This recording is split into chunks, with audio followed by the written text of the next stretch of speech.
Good day everyone, I am Angelica. Regarding to my study about calculus, we were given a task to research different word problems about applications of differentiations or derivatives to real-life settings. And with that, we must give solutions of what we've searched. So I researched about it, and through video, I'll discuss 2 word problems out of 5.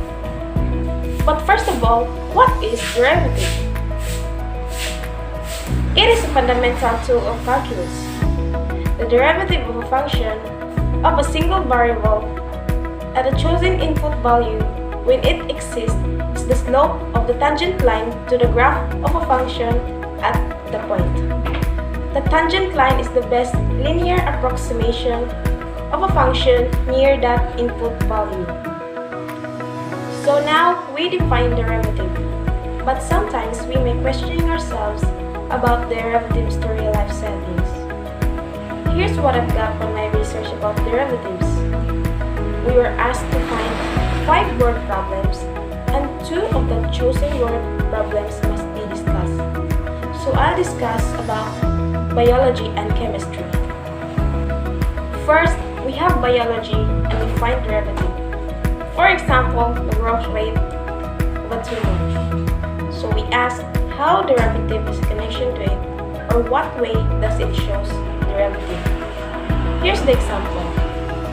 The growth rate of a tumor is found in the exponential growth model, which means initial volume, exponential growth constant, and time. In order to find the rate of change in tumor growth, you must take the derivative of a volume equation. Volume equation equals initial volume times exponential growth to the power of growth constant times time to V1 times T equals initial volume times exponential growth to the power of growth constant times time times D divided by D times T. Because e to the power of k times t is a complicated function, we use chain rule to derive it.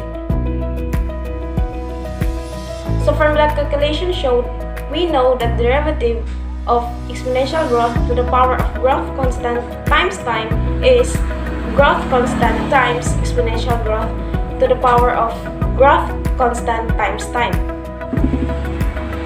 Because V times T itself is equal to initial volume times exponential growth to the power of growth constant times time, we may conclude that V to the power of 1 times time equals growth constant times V. Next, about chemistry. One use of derivatives to chemistry is finding the concentration of an element in a product. Here's the principle. So you have a solution so that you want to determine its concentration CO in an element, and you know that this solution gives equivalence with concentration of C1. So you have to take the volume VO of SO and measure its pH. Then you just put little by little of this solution S1. When you plot the graph Y equals pH times V, you will notice the curve like the blue one. The red one is its derivative. Let VE be the volume for which derivative is maximum. Then you are able to use this relation to determine unknown concentration. Be careful, the relation above is just true, where all coefficients are 1s. That's all for today's video about derivatives to real-life settings. Thank you for watching and God bless.